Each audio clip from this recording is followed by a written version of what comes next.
Yo minasan, welcome to the Manga Sensei channel. I'm your host, John Sensei, and today, like every day, I'm breaking down the world's best language in 5 minutes or less. Today I'm talking about a very simple topic in some ways, but on the other hand, it can be somewhat difficult to wrap your head around.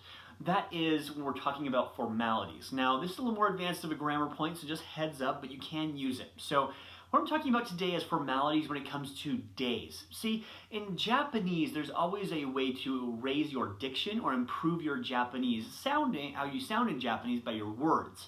So, for example, instead of watashi, I can say watakushi. And instead of saying des, I can say de gozaimasu. And things of that nature to raise my diction, make me sound a little more educated. And that's, we do that in English as well. Would you mind if I did this? Pardon me, but things along those lines. However, in Japanese, we can also use that for days. Let me show you what I mean. Instead of saying kyo, the word for today, you can say the word honjitsu, which also means today. Has the same exact meaning, but it makes it a little bit more, nicer sounding, I guess you could say. Now, you'll see this on official documents, you'll hear it in professional speeches, you'll hear it when someone's being particularly polite. If you go to like a store, for example, if you ask, "Kyou no osusume wa nan desu ka?" What is your recommendation today? They usually respond to, "Honjitsu no osusume wa nani nani de gozaimasu," would be a very, very polite way of responding to that. Another way that you can see this is when you refer to tomorrow as well.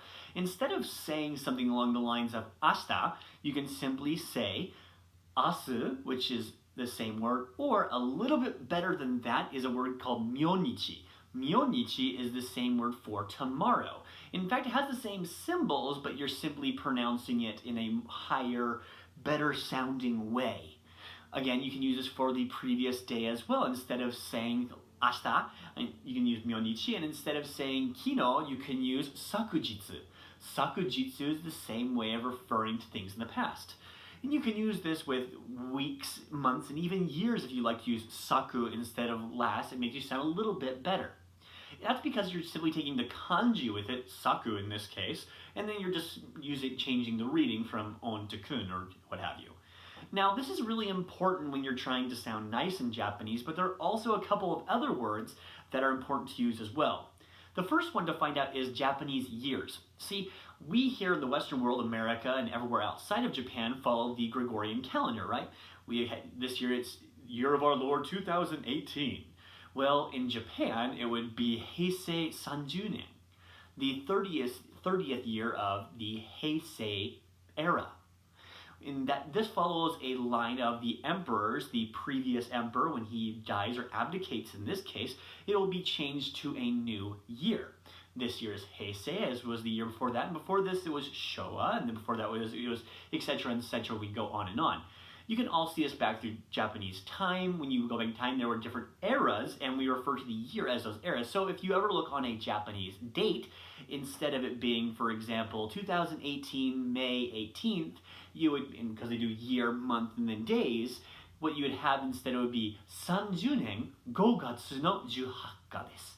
So we have 18 nichi, the 18th there, which is extremely important. Now, this carries through to make you sound a lot more intelligent, but 2018 is just fine to write on everything as well. So you don't have to worry about it. So whether you put Heisei Sanjunen or whether you put 2018, either way is just fine.